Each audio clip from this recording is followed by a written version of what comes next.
Assalamualaikum warahmatullahi wabarakatuh. Bismillahirrahmanirrahim. Ila hadratin nabiyil mustafa Muhammad sallallahu alaihi wasallam wa ala alihi wa sahbihi ajma'in. Lahumul Fatihah. A'udzu billahi minasy syaithanir rajim. Bismillahirrahmanirrahim. Alhamdulillahi rabbil alamin arrahmanir rahim maliki yaumiddin. Iyyaka na'budu wa iyyaka nasta'in. Ihdinas siratal mustaqim siratal ladzina an'amta 'alaihim ghairil maghdubi 'alaihim waladdallin. Rabbighfirli wa liwalidayya amin. Hadiyatan minna ila arwahi masyayikhina wa li muallimina wa li murabbi ruhina wa liman ajazana wa li mursyidina wa li ulamaina wa li muassis wal masyayikh nahdlatil ulama ajma'in wa li awliya tis'ati wa li songo ajma'in, khususan ila ruhi sultanil awliya Syekh Abdul Qadir Al-Jilani radhiyallahu anhu, wa khususan ila ruhi musannif muallif kitab Sulamut Taufiq Al-Alamah Al-Alim Syekh Abdullah bin Husain bin Tahir bin Muhammad bin Hashim Ba'alawi Al-Hadrami At-Tarimi Asy-Syafi'i Al-Asy'ari rahimahullah, wa ila arwahi masyayikhina fil mahad Tebu Ireng Jombang ajma'in, wa ila arwahi masyayikhina fil mahad Darul Ulum Rejoso Peterongan Jombang ajma'in, wa jami'i usulihim wa furu'ihim wa asbajihim wa dzurriyyatihim wa ahli silsilatihim wa muridihim wa muhibbihim wa jam'iyyatihim radhiyallahu anhum. Thumma ila hadrati abaina wa ummahatina wa jaddatina wa jaddatina wa ila arwahi man fataha hadhil qaryah wa man aqamaha wa li jami'il muslimina wal muslimat wal mu'minina wal mu'minat al ahya'i minhum wal amwat, khususan ila arwahi ahli kubur man hadara fi hadzal majlis ghafarahumullah, wa bi barakati majelis ilmi mugi-mugi kita lan keluarga kita sedaya diparingi sehat wal afiat lahir batin, kathah lan barokah rizkine, selamat dunya akhirat, lan boten wonten alangan gangguan menapa-menapa biidnillahi wa ridallah.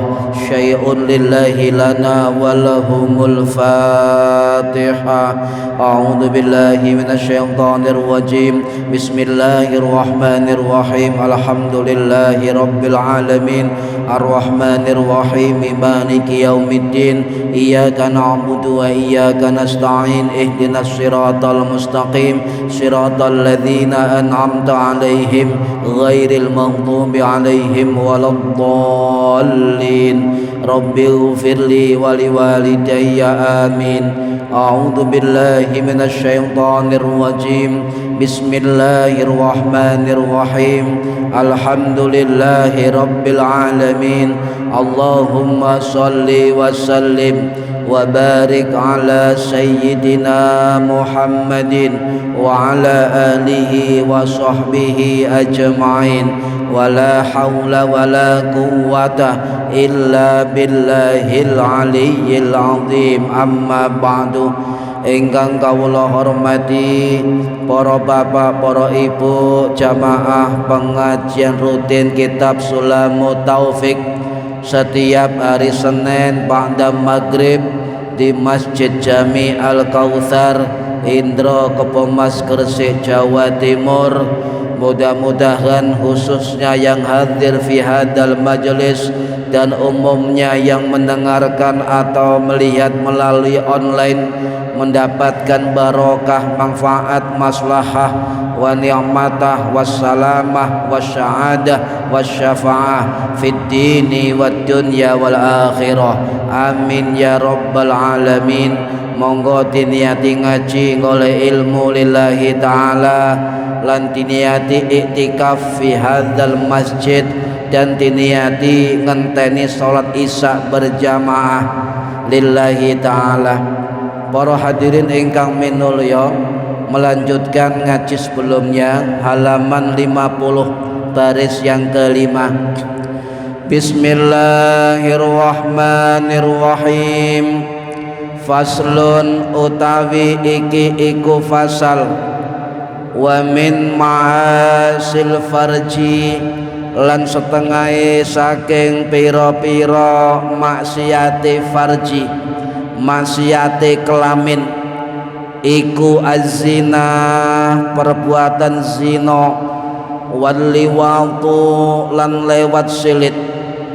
Wa minha diantaranya adalah itanul bahaimi, nekani raja kaya, artinya menzinah, menjima hewan atau binatang, walau milkahu atau walau malakahu, lan senajan punyanya sendiri, hewannya sendiri.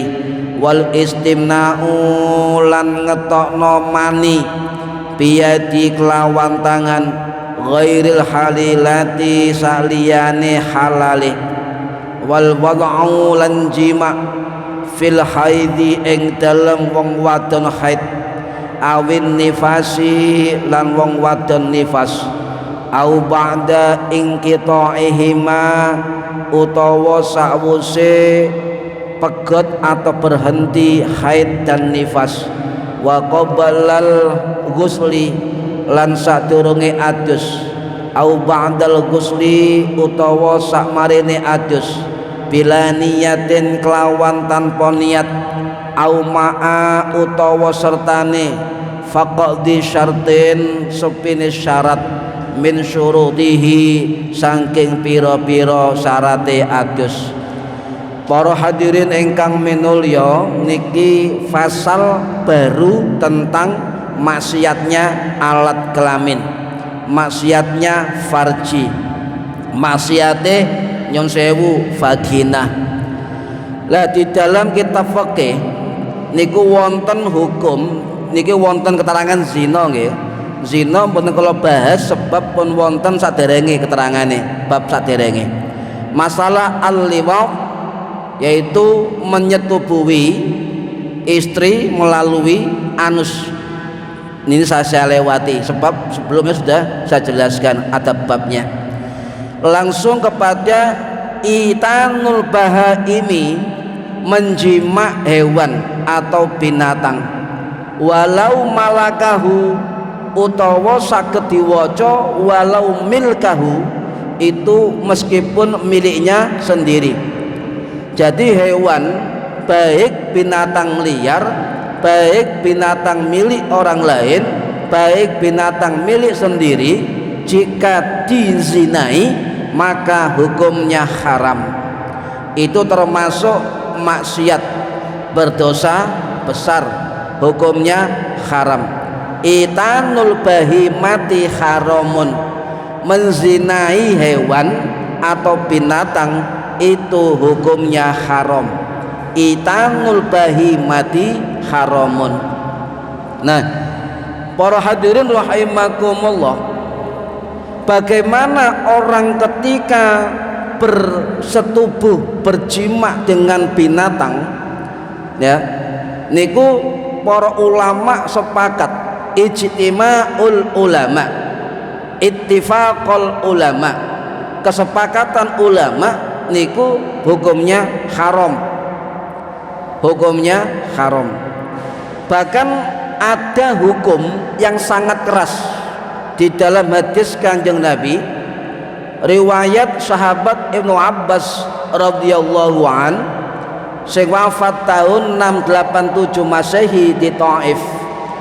Niku Kanjeng Nabi dawuh, man wajadtumuhu, barang siapa yang menemukan orang waqa'a ala bahimatin, yang menyetubuhi binatang.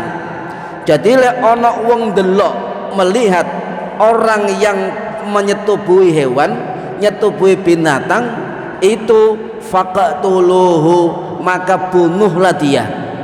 Faqatuluhu, maka bunuhlah dia. Waqatulul bahimati, dan bunuhlah binatang yang disetubui.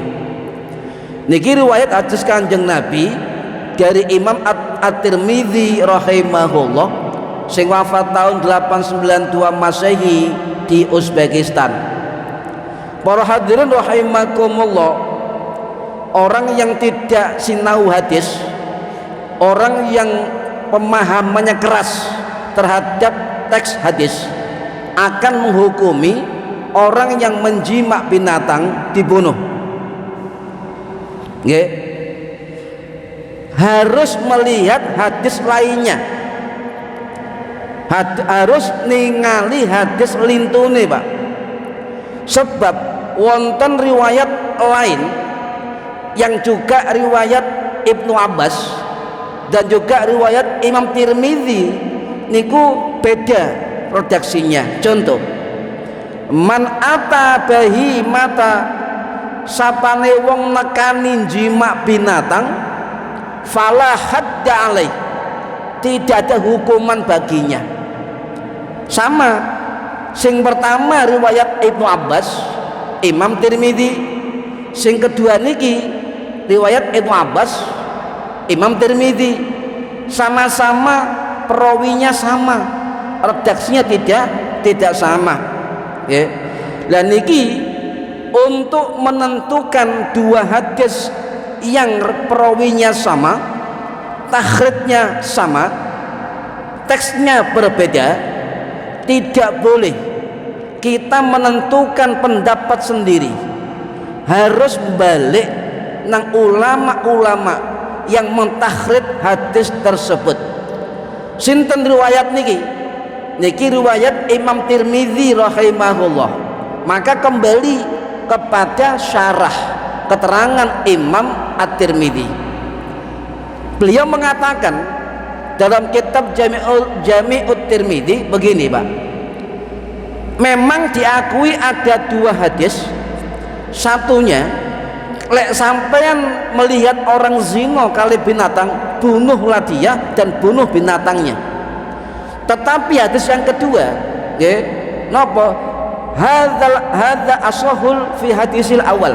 Beliau mengatakan wa hadza asahu, dan ini lebih sahih minal hadisil awal, dari hadis yang pertama.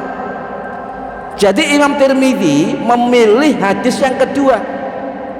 Sinten wonge sing menyutubuhi berzina, berjima dengan binatang, fala hadda alaih, dia tidak ada hukuman. Ya, tidak ada hukuman. Maksudnya tidak ada hukuman di dalam syariat yang jelas, dan pendapat yang pertama dibunuh itu tidak dipilih oleh para ulama fikih. Nggih.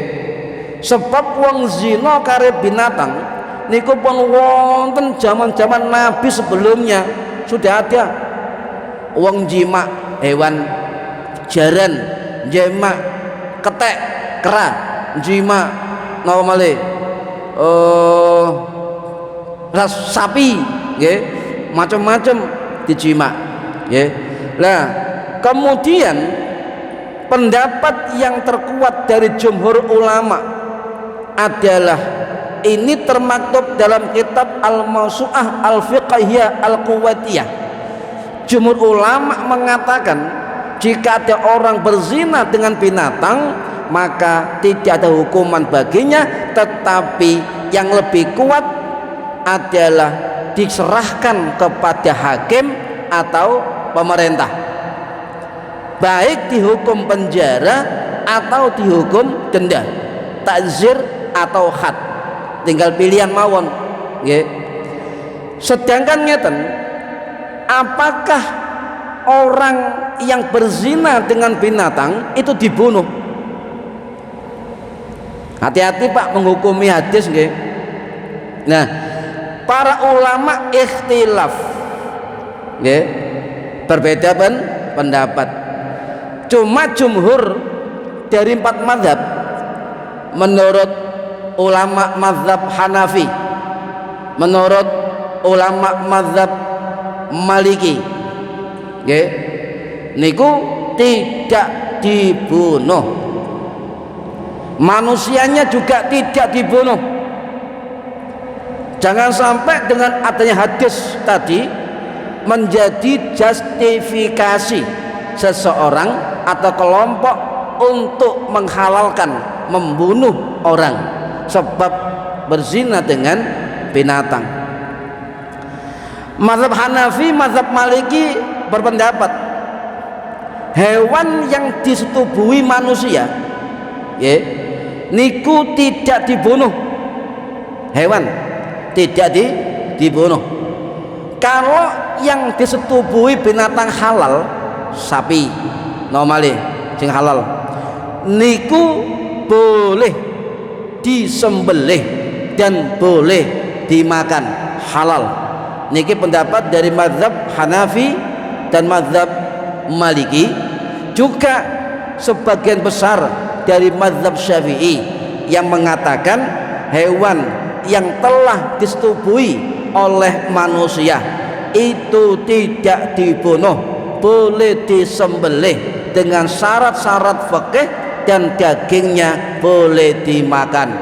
Niki pendapat jumhur ulama dari mazhab Hanafi, dari mazhab Maliki, dari mazhab Syafi'i okay. Sedangkan sebagian kecil pendapat ulama itu mengatakan binatang yang disetubuhi itu wajib dibunuh, wajib dibunuh dan haram dimakan dagingnya. Kita pengikut mazhab Syafi'i maka mengatakan hewan yang disetubuhi manusia boleh disembelih dan halal dagingnya untuk dimakan. Niki Pak, jadi ono YouTube sampai ngrungokno YouTube, ono ustadz anyaran ngomong satu-satunya hukum orang yang zina binatang dibunuh keduanya. Maka bisa kita simpulkan, walaupun ilmunya dhuwur, tidak baca hadis yang lain, tidak baca kitab fikih ulama-ulama mazhab, hawa nafsunya sendiri. Para hadirin rahimakumullah, ketika Ibnu Abbas sing meriwayatkan hadis ini ditakoni wong, kenapa ono dalil sampeyan membunuh manusia dan hewan yang berzina? Imam Ibnu Abbas dawuh, niki riwayat Imam Ahmad dan Imam Abu Dawud. Napa jawaban Ibnu Abbas? Ya, aku gak kerungu blas ya tentang alasannya, tetapi saya yang tahu Kanjeng Nabi benci terhadap hewan dan orang yang berzina atau daging dari hewan yang dizinai. Niku lah balik malih para hadirin, bagaimana keterangan Ibnu Abbas ini, apakah sahih atau tidak sumbernya? Sebab sekarang ini banyak ustadz-ustadz di medsos yang mudah mengatasnamakan ulama-ulama hadis. Hati-hati Pak, kalau sering mengingatkan, sekarang ini banyak ustadz-ustadz di medsos dengan bermodal tampilan-tampilan simbolitas agama berani memakai nama ulama-ulama hadis, padahal ulama itu sama sekali tidak pernah ngomong begitu. Kalau niki gregetno Pak, ndelok YouTube mau mangkel pol napa?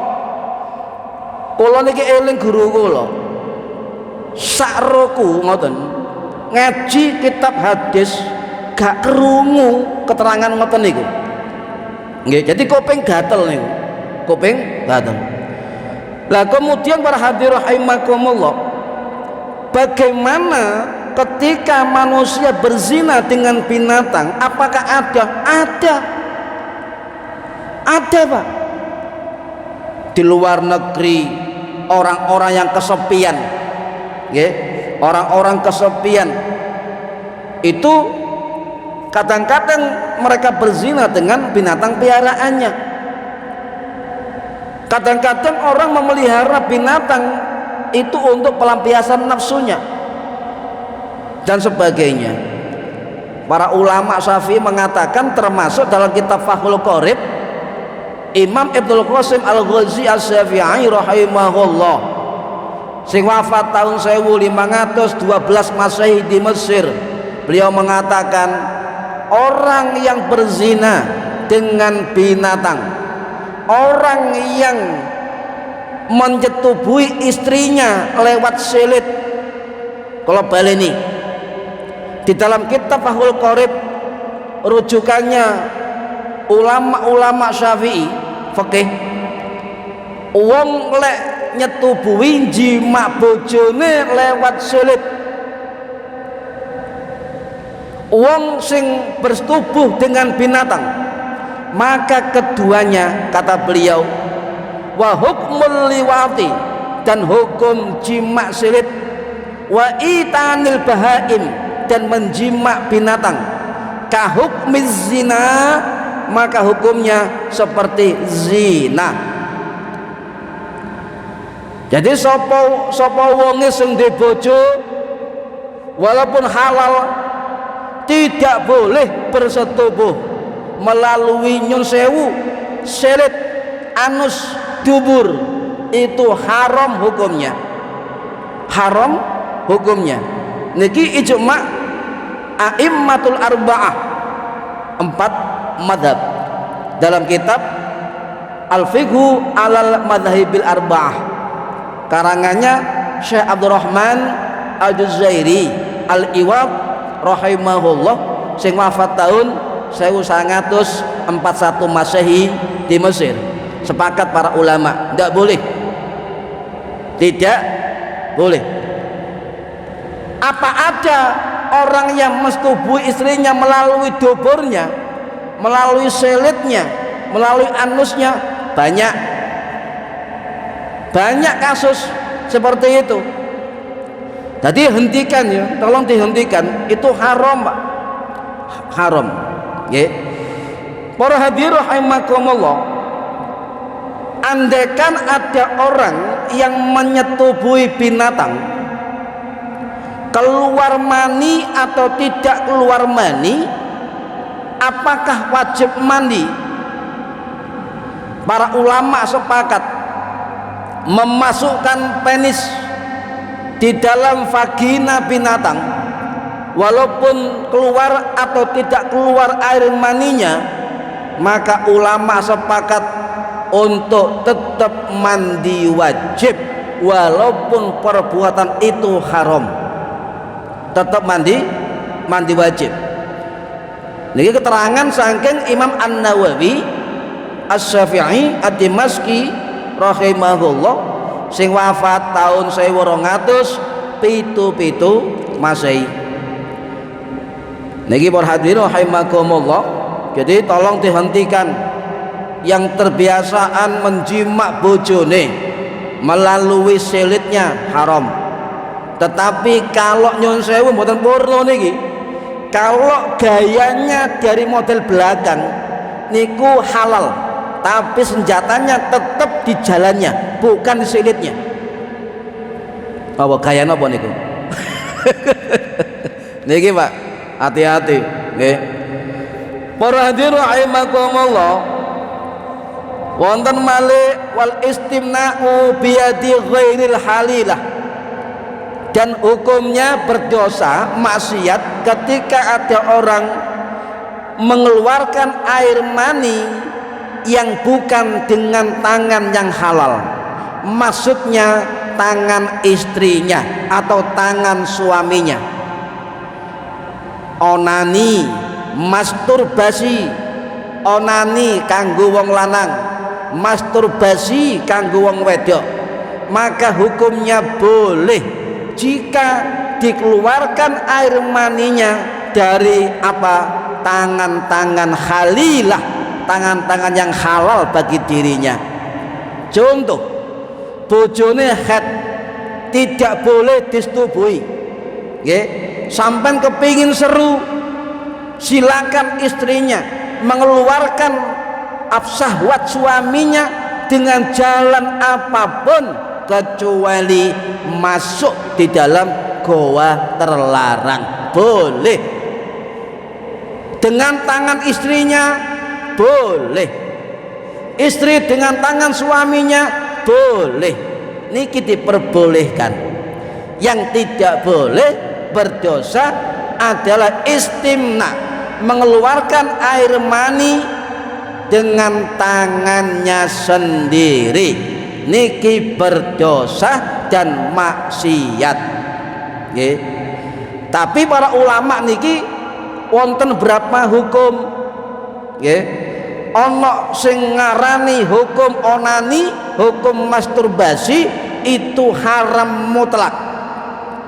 Wis pokoknya gak oleh belas haram. Pendapat kedua haram dengan syarat. Pendapat ketiga makruh. Pendapat keempat mubah atau boleh. Niki wonten dalam kitab Al-Fiqhu alal madhabil arba'ah wonten. Sing ngarani haram onani utawa masturbasi niku mazhab Maliki. Jumhur ulama Maliki mengatakan haram mutlak tanpa syarat apapun. Onani masturbasi dengan tangan sendiri itu hukumnya haram, lebih baik puasa. Ini pendapat mazhab Maliki. Sedangkan mazhab Hanafi, mazhab Hambali, mazhab Syafi'i itu hukumnya haram jika menjadi kebiasaan untuk mengumbar syahwatnya, itu haram. Kecuali darurat. Contoh, sampeyan lunga adoh, bojone wadoh, kepingin daripada zina, kaidah fikih mengatakan limaslahah, untuk kemaslahatan umat, salah satunya adalah menolak bahaya yang besar, dapat mengambil resiko yang terkecil.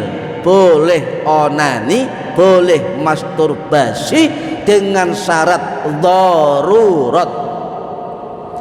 Haram kalau menjadi kebiasaan untuk mengumbar hawa nafsunya. Sebagian mazhab Maliki, sebagian mazhab Hanafi, sebagian mazhab yang lain itu mengatakan makruh. Yang lain mengatakan boleh dengan hukum darurat.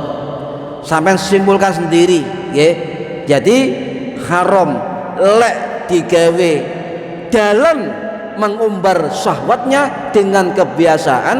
Yang kedua itu boleh dalam keadaan darurat, jauh dari istri, atau istrinya tidak mampu lagi, itu diperbolehkan oleh sebagian ulama. Niki harus digarisbawahi. Dikhawatirkan sampeyan onani, membiasakan diri dengan onani masturbasi, sampeyan durung adus wajib mandi, sampeyan mati. Nah niki hati-hati Pak, medeni lek terangno pun. Para hadirin rahimakumullah, kemudian menyetubuhi istri melalui anus silit, laki-laki dengan laki-laki bersetubuh LGBT melalui silit haram, neraka taruhane Pak. Hadis sahih, laki-laki nyetubuhi istri yang sah tapi melalui silit haram, tidak boleh. Ini tidak boleh. Para ulama dawuh silakan sampeyan istimna dengan istrinya, ya, bertubuh, berjima dan sebagainya, asal tidak di bagian silitnya atau anusnya. Sebab Nabi dawuh ngeten, sapa wonge sing mensetubuhi bojone meskipun halal tapi lewat silit, lewat dubur, lewat anus, la yanzurullahu, Gusti Allah gak bakal ningali wong iku, ya, di hari kiamat. Dan juga wonten keterangan ulama dari mazhab Syafi'i, Imam Nawawi rahimahullah dalam kitab Al-Majmu' beliau mengatakan, wattafaqal ulama, kesepakatan ulama, alladzi ya'taddu bihim ala tahrimi wad'il mar'ati fi duburiha haidhan au kanat tahiran. Sepakat para ulama mengharamkan bersetubuh dengan istrinya fi duburiha, di silitnya, di anusnya, di napa panduburnya, meskipun istrinya dalam keadaan haid atau dalam keadaan suci, tetap ala tahrim, hukumnya haram. Telas niki Pak, niki hadis kuatah nerangaken ngoten niku. Yang kedua, orang yang menyetubuhi istrinya melalui duburnya, fi duburiha, kata para ulama juga termasuk dawuh Kanjeng Nabi, mal'unun, dia akan dilaknat oleh Allah, dilaknat oleh Rasulullah, dilaknat kali malaikat Gusti Allah. Nih, jadi keadaan suci, keadaan haid, bojone tetap tidak boleh menjima napa anusnya atau tuburnya. Kalau baleni lek gaya dengan gaya napa belakang boleh, asal tidak masuk di dalam anus atau silitnya. Enak silit ya. Ini ndak boleh Pak. Sing kadung ngoten niku mumpung durung mati nyebut ya Allah, kula rumiyin nate njimak bojo kula melalui silitnya, duburnya. Tadi ngaji ada keterangan haram hukumnya ya Allah, kula nyuwun sepunten ingkang kathah sedaya niku wau sebab dereng semerep hukume mpun akad tentu mateng Gusti Allah niki Pak. Lho lek sampe